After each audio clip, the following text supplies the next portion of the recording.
जो पाकिस्तान में जो प्रोसीडिंग्स होने वाली थी या जो करने वाले थे, उस हवाले से फिर गुलाम हैदर ने कोई रिकॉन्टेक्ट नहीं किया है अब तक। एक फोल्ड इस केस का हिंदुस्तान में है, एक फोल्ड इस केस का पाकिस्तान में है।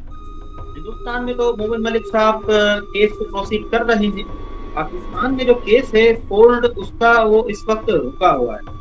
इस केस को हल ऐसे किया जा सकता है कि हम इंडियन हाई कमीशन गए, पाकिस्तान की फॉरेन मिनिस्ट्री से हमारा राब्ता हुआ और यहाँ के दीगर जो डिपार्टमेंट्स हैं हमने उनसे राब्ता किया।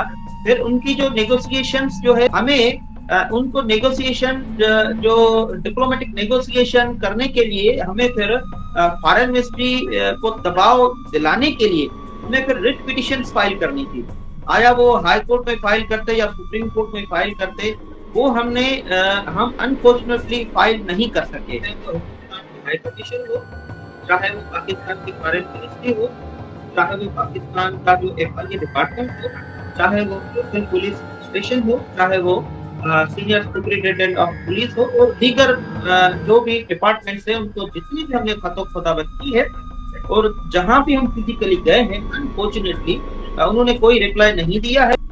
उसमें जो गुलाम हैदर का निगलिजेंसी जरूर रही है, क्योंकि उसने पाकिस्तान के बजाय तमाम जो फोकस जो है वो हिंदुस्तान के केस पर किया और यहाँ पर पाकिस्तान में उसको फोकस करना था केस को।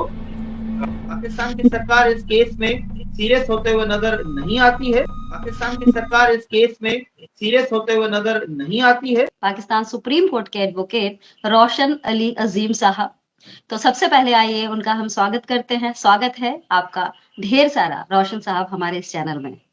गुलाम हैदर का जो केस था वो सही तौर पे अगर समझा जाए तो उस केस को पाकिस्तान से पहली बार उठाने वाले आप ही वो शख्सियत थे जिन्होंने इसके पूरे डॉक्यूमेंट्स को तैयार किया था और उस लायक बनाया था ताकि इस केस को लेकर आगे बढ़ा जा सके। लेकिन ऐसा क्या हुआ, क्योंकि भारत से गुलाम की पैरवी हो सके इसके लिए यहाँ मोमिन मलिक साहब को तो तैयार किया ही गया, लेकिन कहीं ना कहीं एक जरूरत पाकिस्तान से भी थी कि पाकिस्तान के जरिए भी ये जो कानूनन जो तरीका है उसको भी आजमाया जा सके। तो आखिर क्या कारण था कि जैसे ही मोमिन मलिक सर ने इस केस में अपनी एंट्री ली आप एकदम गायब हो गए? क्या कारण था? Thank you so much Mishra साहबा, और स्पेशली बजाते रहो भारत का भी शुक्रिया और उसके साथ जितने भी हमें देख रहे हैं तमाम हिंदुस्तानी उनका भी बेहद शुक्रगुजार हूँ जो हमें सुन रहे हैं। आपका जो जवाब है उसका आपका जो सवाल था उसका जवाब ये है कि गुलाम हैदर साहब का जो केस था वो शुरू से मैं प्रोसीड कर रहा था और आज तक भी गुलाम हैदर के मैं साथ ही हूँ, उससे जुदा नहीं हूँ। और जब से गुलाम हैदर साहब यानी अंसार बर्नी साहब से राब्ता किया और उनके थ्रू अपना मोमिन मलिक साहब के थ्रू जो केसेस हिंदुस्तान में दाखिल किए हैं, तो उसके बाद जो पाकिस्तान में जो प्रोसीडिंग्स होने वाली थी या जो करने वाले थे, उस हवाले से फिर गुलाम हैदर ने कोई रिकॉन्टेक्ट नहीं किया है अब तक मुझसे कि जो प्रोसीड करना था। आपको पता है कि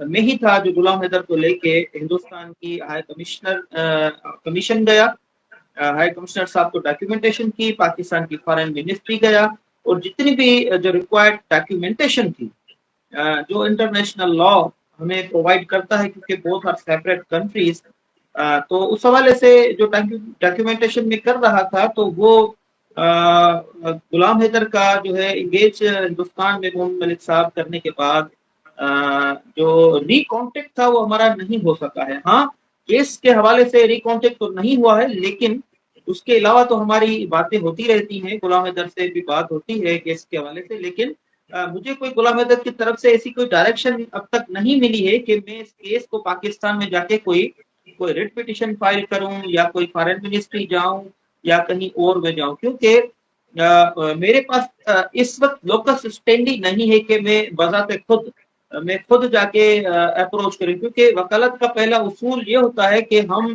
क्लाइंट की डायरेक्शंस पर ही हम आगे केसेस को परस्यू करते हैं जी। तो फिल वक्त गुलाम हैदर की मुझे कोई डायरेक्शन ऐसी नहीं है कि मैं जाके कोई डॉक्यूमेंटेशन करूं या मैं कोई ऑफिस जाऊं या कहीं मैं कोई रिट पिटिशन पाकिस्तान के सुप्रीम कोर्ट में फाइल करूं या हायर कोर्ट में फाइल करूं।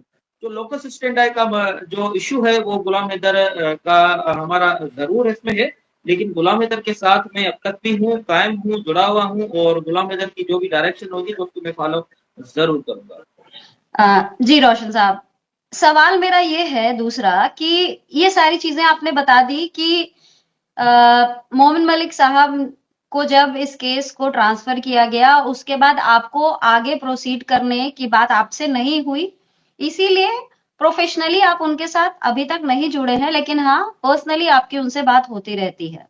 अब हम थोड़ा केस पे आते हैं, क्योंकि ये केस जो है लगभग 1.5 साल से ऊपर हो चुका है इस केस को।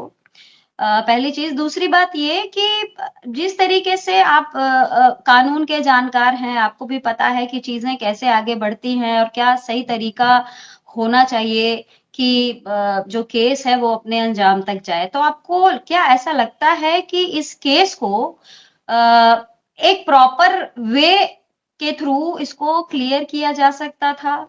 इतना लंबा खींचा जो जा रहा है वो नहीं होता, क्योंकि जो भारत की तरफ से जो भी कदम बढ़ाया गया है, जो मोमिन मलिक साहब ने किया है, वो काबिल तारीफ है, वो तो कर ही रहे हैं। लेकिन सवाल ये उठता है कि पाकिस्तान की कोर्ट की तरफ से भी इसमें अगर आगे बढ़ा जाता तो कहीं ना कहीं एक डिप्लोमेटिक अप्रोच भी सामने दिखाई पड़ता और सरकार के ऊपर भी प्रेशर होता, ताकि इंडिया से कम चिट्ठी के तौर पर वार्ता होती रहती और कुछ ना कुछ निकल कर आता। क्या ऐसा लगता है आपको? हिंदुस्तान में तो मोमिन मलिक साहब केस को प्रोसीड कर रहे हैं। पाकिस्तान में जो केस है फोल्ड उसका वो इस वक्त रुका हुआ है। होना तो ये चाहिए था कि इस केस को साइमल्टेनियसली हमें प्रोसीड करना था, जो कि नहीं हो सका है, क्योंकि हम जो प्रोफेशनल वकील होते हैं हम क्लाइंट की डायरेक्शन पर ही काम करते हैं। तो गुलाम हैदर की फिल वक्त मुझे कोई डायरेक्शन नहीं है कि मैं इस केस में मैंने कोई रिट फाइल करनी या कोई अप्रोच करना है। इस केस को हल ऐसे किया जा सकता है कि हमने डॉक्यूमेंटेशन की है, हिंदुस्तान की हाई कमीशन जो इस्लामाबाद में मौजूद है वहां पर मैं गुलाम हैदर दोनों साथ गए थे, उसका डॉक्यूमेंट्री एविडेंस, वीडियो एविडेंस और फोटोग्राफ सारे मौजूद है। उसके बाद पाकिस्तान की जो फॉरेन मिनिस्ट्री है हमने उनको भी लिखा है, पाकिस्तान के दीगर जो लॉ एनफोर्समेंट एजेंसीज हैं हमने उनको भी लिखा है, जिसमें FIA है, जिसमें लोकल पुलिस है या दीगर जो डिपार्टमेंट है हमने इनको भी लिखा है। तो ये गैप जरूर आया है। तो इस गैप की वजह से जो डिप्लोमेटिक जो नेगोशिएशन शुरू होनी थी बिटवीन बोथ कंट्रीज वो नहीं हो सकी है। होना ये था कि जब हम इंडियन हाई कमीशन गए, पाकिस्तान की फॉरेन मिनिस्ट्री से हमारा राब्ता हुआ और यहाँ के दीगर जो डिपार्टमेंट्स हैं हमने उनसे राब्ता किया, फिर उनकी जो नेगोशिएशंस जो है वो आपस में नहीं हो सकी, तो हम उन पर कोर्सिव एक्शन, हम उन पर जो अदालती दबाव डालने के लिए जो पाकिस्तान की जो कॉन्स्टिट्यूशन है, पाकिस्तान का जो संविधान है, तो उनके तहत हमें दो रास्ते मिलते हैं। एक जो हाई कोर्ट का रास्ता है, एक सुप्रीम कोर्ट का रास्ता है। हमें उनको नेगोशिएशन जो डिप्लोमेटिक नेगोशिएशन करने के लिए हमें फिर फॉरेन मिनिस्ट्री को दबाव दिलाने के लिए हमें फिर रिट पिटिशन फाइल करनी थी। आया वो हाई कोर्ट में फाइल करते या सुप्रीम कोर्ट में फाइल करते, वो हम अनफॉर्चुनेटली फाइल नहीं कर सके। वो तब फाइल करते जब गुलाम हैदर हमें वो इजाजत देता, गुलाम हैदर इसकी जो मुझसे कांटेक्ट करता इस हवाले से, तो हम जरूर वो फाइल करते। लेकिन जब से हिंदुस्तान में केस हमने फाइल किया है मोहम्मद मलिक साहब के थ्रू, तो सारा जो फोकस गुलाम हैदर का है वो हिंदुस्तान के केस पर है। इसकी एक वजह जरूर हो सकती है, तो जरूर ये एक वजह ये है कि गुलाम हैदर लॉ नोइंग नहीं है।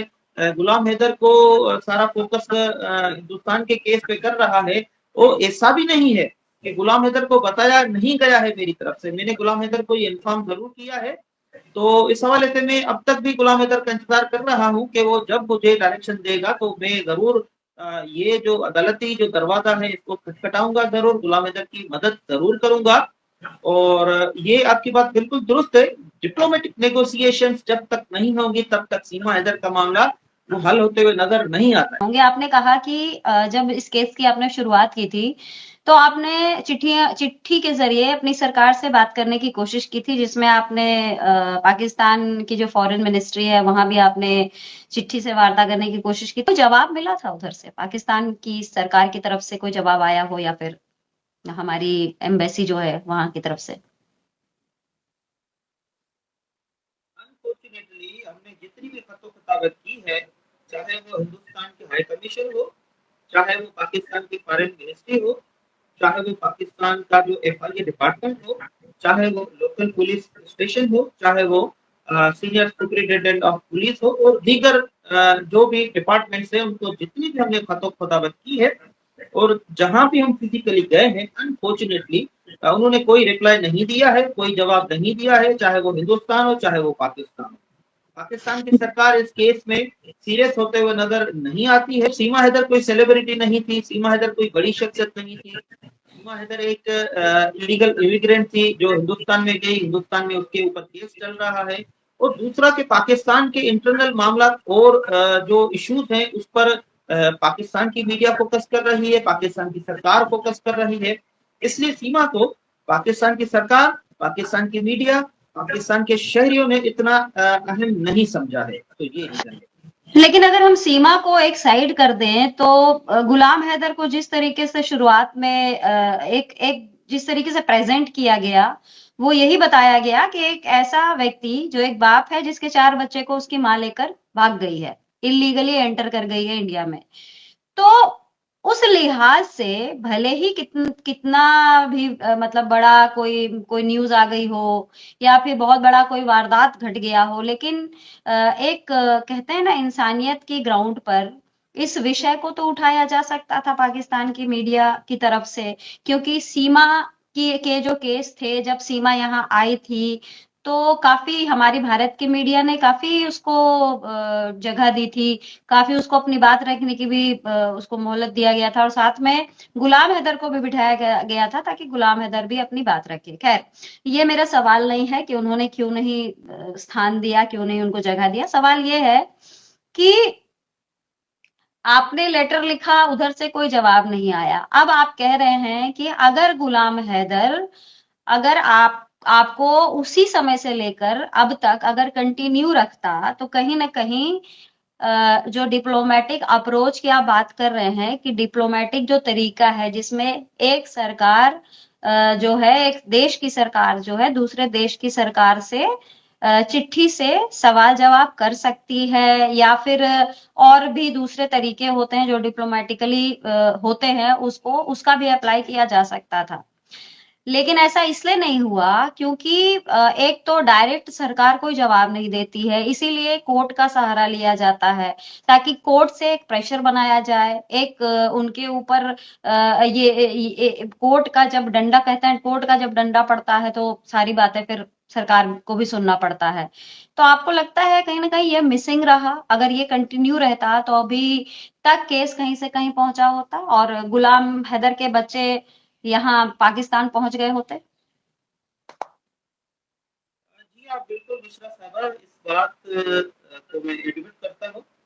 आपकी बात बिल्कुल दुरुस्त है कि डिपार्टमेंट्स पर प्रेशर बनाने के लिए हमने अदालतों का जो दौर नौकी है वो करनी थी, वो हमने नहीं की। उसमें जो गुलाम हैदर का निगलिजेंसी जरूर रही है, क्योंकि उसने पाकिस्तान के बजाय तमाम जो फोकस जो है वो हिंदुस्तान के केस पर किया और यहाँ पर पाकिस्तान में उसको फोकस करना था केस को। लेकिन अभी देर नहीं हुई है, वो अभी हम ये कर सकते हैं। लेकिन अगर शुरू से ही हम हिंदुस्तान में मोहम्मद मलिक साहब मौजूद है, यहाँ पर अगर हम knocking of door of the courts करते तो जरूर प्रेशर डेवलप होता पाकिस्तान की फॉरेन मिनिस्ट्री पर, और पाकिस्तान की फॉरेन मिनिस्ट्री प्रेशर डेवलप करती हिंदुस्तान के हाई कमीशन पर, और हिंदुस्तान के हाई कमीशन हिंदुस्तान की फॉरेन मिनिस्ट्री पर, और फॉरेन मिनिस्ट्री हिंदुस्तान के होम डिपार्टमेंट पर। तो ये पूरी चेन थी। जिस तरीके से सीमा हैदर जो है उसको उसका कोई इशू था वो रिजॉल्व हो सकता था और बच्चे जो है गुलाम हैदर को वापस मिल सकते थे, इस पे हम जरूर मिसिंग रहे हैं। तो एक तो उसके साथ जो पॉवर्टी का मसला है, दूसरा जो इशू है उसकी ये जो गुर्बत का जो इशू है ये है। इस हवाले से गुलाम हैदर की भी निग्लिजेंसी जरूर रही है, क्योंकि इस केस में शुरू से आखिर तक जी जितना भी जो एक्सपेंसेस है वो I was bearing from my own pocket. ये इस बात को मैं अच्छा, एडमिट जरूर करता हूँ कि सारा खर्चा आप खुद देख रहे थे? जी मैं इस बात को क्लियर करना चाहता हूँ कि गुलाम हैदर के केस पर जितना भी कोर्ट एक्सपेंसेस था, जितना भी ट्रैवलिंग एक्सपेंसेस था, जितनी भी डॉक्यूमेंटेशन की एक्सपेंसेस थे, वो सारे मैं अपनी पॉकेट से बर्दाश्त कर रहा था। गुलाम हैदर से इस केस का फीस की मद में या खर्चे की मद में 1 रुपया भी नहीं लिया गया है, क्योंकि ये इंसानियत का केस था। लेकिन रोशन साहब एक बात बताइए, आप कह रहे हैं कि गुलाम की सबसे बड़ी जो कमी थी वो ये थी कि ही वाज फाइनेंशियली वीक, आर्थिक तौर पर वो कमजोर थे, और क्योंकि उनका बैकग्राउंड था वो गांव से जुड़ा था तो उनको इतनी समझ नहीं थी। अगर उनको समझ नहीं थी तो फिर वो अंसार बर्नी के पास कहाँ से पहुंच गए, और वो पहुंचने के बाद एकदम से आपको केस से साइड कर देना, ये समझ कहाँ से आई उनको? इस सवाल का जो जवाब है वो गुलाम हैदर ही सही तरीके से दे सकता है। मुझे इस बात का इल्म नहीं है, क्योंकि गुलाम हैदर के कुछ दोस्त कराची में जरूर थे, जिन्होंने मिलके गुलाम हैदर के साथ ये डिसाइड किया कि अंसार वर्दी साहब जो है ह्यूमन राइट्स के बड़े काम करते हैं, और सोमालिया से लेके जो बहरी कज़ाक हैं उनसे लेके जितने भी बॉर्डर क्रॉस करते हैं उसकी अंसार वर्दी साहब हेल्प करते हैं। तो उन दोस्तों ने ये जरूर समझा कि अंसार वर्दी के पास चलते हैं और वो जरूर हिंदुस्तान में उनके कोई रवाबित होंगे, कॉन्टेक्ट होंगे, तो गुलाम हैदर की वो मदद जरूर करेगा। तो उन दोस्तों ने ये सही समझा और गुलाम हैदर ने भी इस बात पे एग्री किया कि अंसार बर्नी के पास जाना चाहिए और उनसे मदद लेनी चाहिए। फिर उन्होंने मुझसे ये जरूर बात डिस्कस की थी। तो मैंने कहा था कि अगर आपकी दिल है, अगर आपकी ख्वाहिश है, जाना चाहते हैं अंसार बर्नी साहब के पास, तो आप जरूर उनके पास जाएं। फिर उन्होंने मुझे इनवाइट किया था, मैं भी अंसार बर्नी के पास जरूर गया था, क्योंकि अंसार बर्नी साहब ने ये ख्वाहिश जरूर जाहिर की थी कि रोशन अली अजीम को मेरे पास जरूर मेरी इन्विटेशन दे आए, ताकि वो जो डॉक्यूमेंटेशन की है वो डॉक्यूमेंटेशन मुझे प्रोवाइड करे और मुझे इस केस को समझाए। तो मैं जरूर अंसार बनी साहब के पास भी उनके साथ गया था, उनको डॉक्यूमेंटेशन दी, उनको केस समझाया। वो जो मेरा लास्ट काम था इस केस के हवाले से, जो मैं अंसार बनी साहब के पास गया, क्योंकि वकालत का एक उसूल होता है, जब भी एक वकील को छोड़ के किसी और वकील को केस दिया जाता है उसको सुपर सीड कहा जाता है, और सुपर सीड जो होता है वो एक वकील अपनी तौहीन समझता है। तो इस हवाले से जब अंसार बर्नी साहब इस केस में आ गए, तो मैं जो प्रोफेशनल मेरा जो कंडक्ट है, जो प्रोफेशनल मेरी जो मोरालिटी है, वो मुझे इजाजत नहीं देती थी कि इस केस को मैं मजीद जाके प्रोसीड करूं, जब तक के गुलाम हैदर फ्रंट फुट पे आके ये मुझे नहीं कहता है कि आपको ही केस आगे चल के प्रोसीड करना है, और you have to file the cases at the entirely at the high court or supreme court and the departments। तो ये वजह थी कि मैं थोड़ा साइड हो गया, क्योंकि गुलाम हैदर यही बेहतर समझता था कि अंसार बर्नी साहब जो है वो इस केस को सही तरह से प्रोसीड कर सकते हैं थ्रू द लॉयर। उसके बाद मोमिन मलिक साहब को भी जो एंगेज किया गया उसमें भी मेरी रजा जरूर शामिल थी। मुझसे पूछा गया तो मैंने भी ओके किया कि हाँ मोमिन मलिक साहब ठीक है, अब इसको उनको दिया जाए। फिर रास्ते में जरूर रहे हैं अंसार बर्नी साहब मुझसे, गुलाम हैदर भी रहे हैं, और मोमिन मलिक साहब से भी रास्ते रहे हैं। तो इसका ये मतलब कतई नहीं है कि गुलाम हैदर मुझसे जुदा है या गुलाम हैदर मुझसे दूर नहीं है, नहीं, गुलाम हैदर मैं से क्या कोई पूछ मेरी रही हूँ, नाराजगी है, ये मेरी ऐसा समझ में बिल्कुल आ भी गया। नहीं है।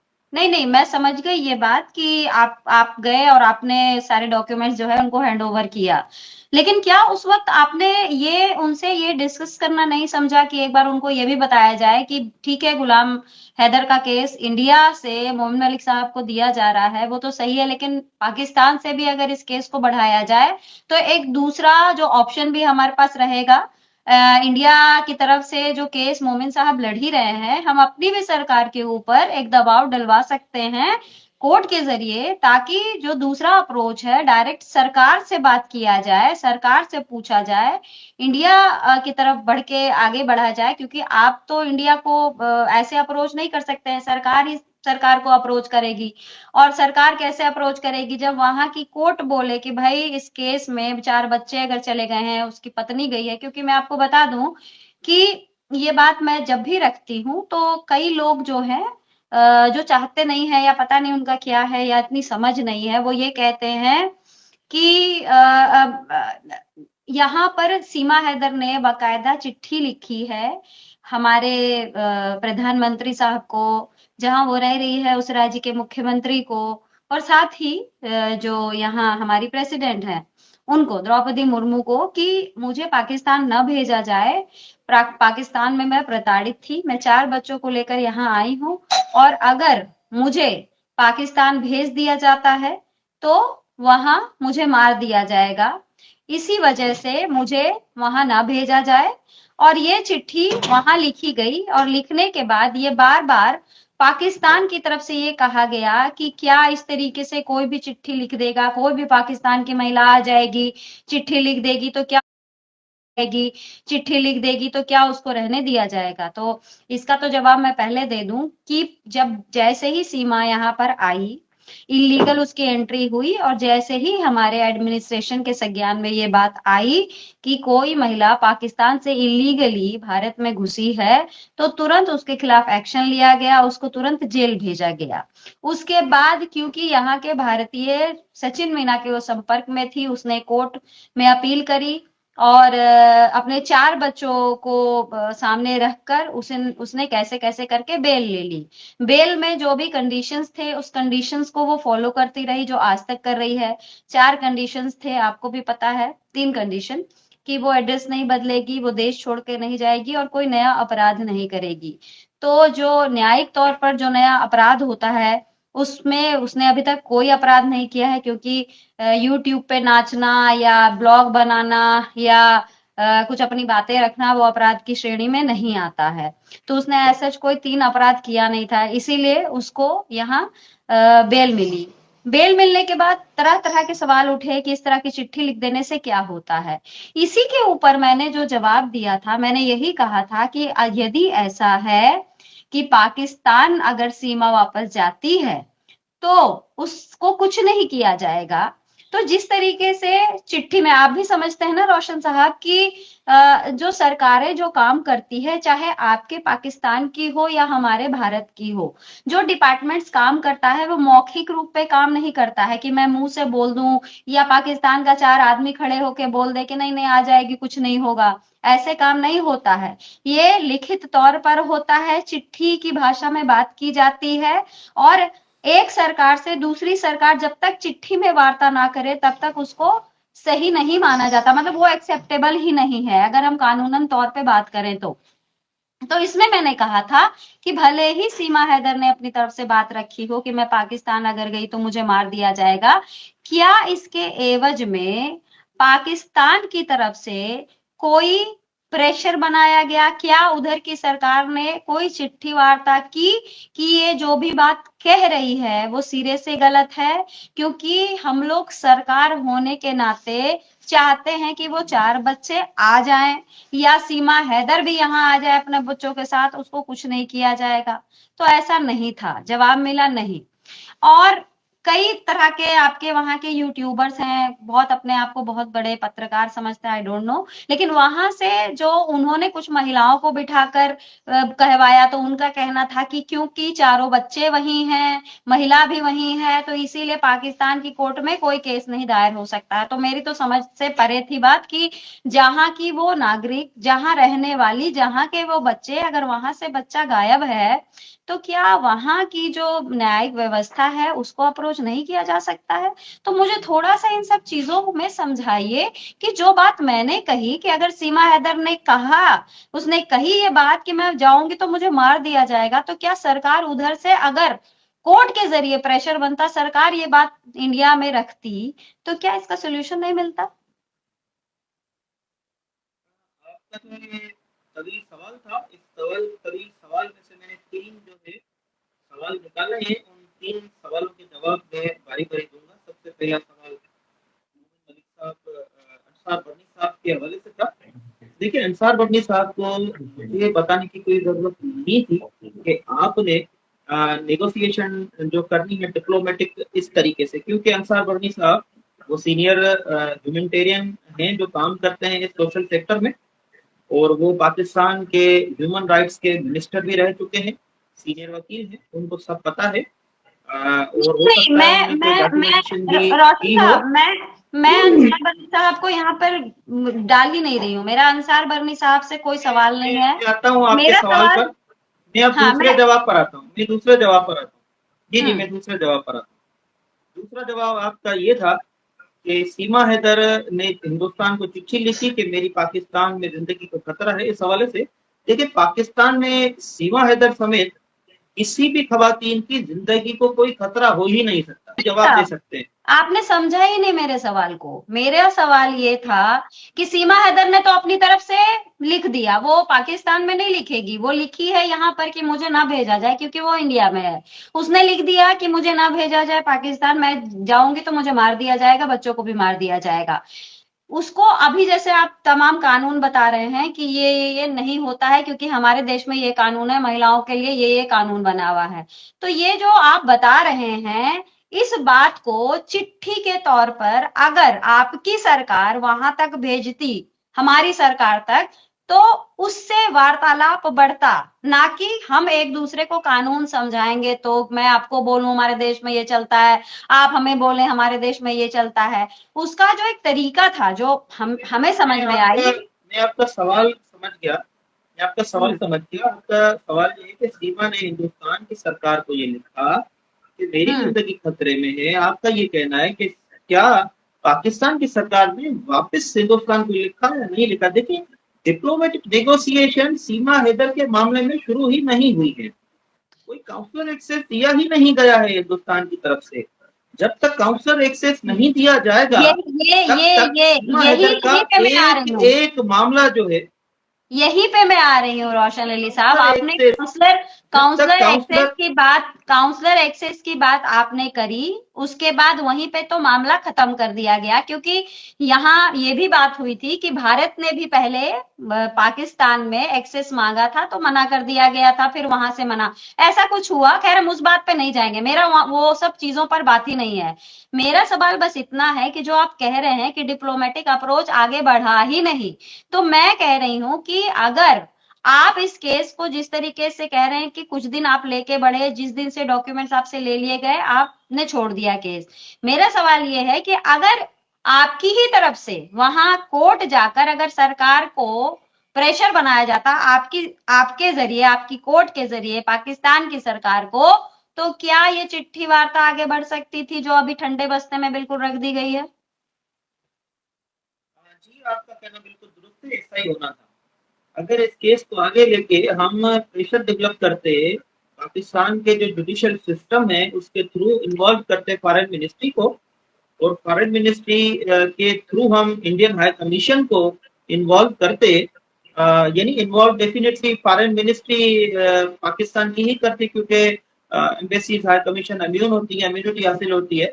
तो ये जरूर बात आगे चलती। ये चिट्ठी का जो मामला है या खतो किताबत का जो मामला है या डिप्लोमेटिक जो नेगोशिएशंस थी हिंदुस्तान की हाई कमीशन से लेके जो पाकिस्तान की हाई कमीशन हिंदुस्तान में है वहां से, और इनकी जो काउंटर एक्सेस और सारी जो बातें होती, तो जरूर आगे मामला चलता। लेकिन अनफॉर्चुनेटली हम जो है पाकिस्तान में मौजूद रहते हुए पाकिस्तान का जो जुडिशियल जो प्रेशर है वो डेवलप करने में नाकाम रहे हैं। बिल्कुल, वो उसका रीजन ये है कि हमने कोई वहां पे पिटीशन फाइल नहीं की है। फाइल करनी चाहिए थी, सुप्रीम कोर्ट में फाइल करनी चाहिए थी, हाई कोर्ट में फाइल करनी चाहिए थी। और इस हवाले से गुलाम हैदर अगर इस वक्त भी अगर कहता है, अगर मेरे पास आता है, तो मैं इस वक्त भी गुलाम हैदर के साथ हूँ। इस केस को बिल्कुल छोड़ा मैंने नहीं है, क्योंकि फॉर टाइम भी, जैसे मैंने आपको कहा कि मैं सुपरसीड हो चुका हूँ, फॉर टाइम बिंग मैं खामोश जरूर हूँ।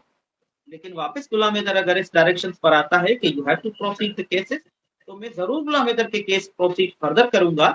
तो आपका ये कहना बिल्कुल दुरुस्त है कि बीच में जो डेड लॉक है वो बिल्कुल वो रहा है, जिसकी वजह से ये बातें आगे बढ़ नहीं रही है। सिविल जो डोमेस्टिक जो केसेस हैं regarding to the domestic law, domestic approach, वो हिंदुस्तान में मोहम्मद मलिक साहब के थ्रू जरूर हो रही है। वो अच्छी हो रही हैं, हम उससे मुतमईन हैं।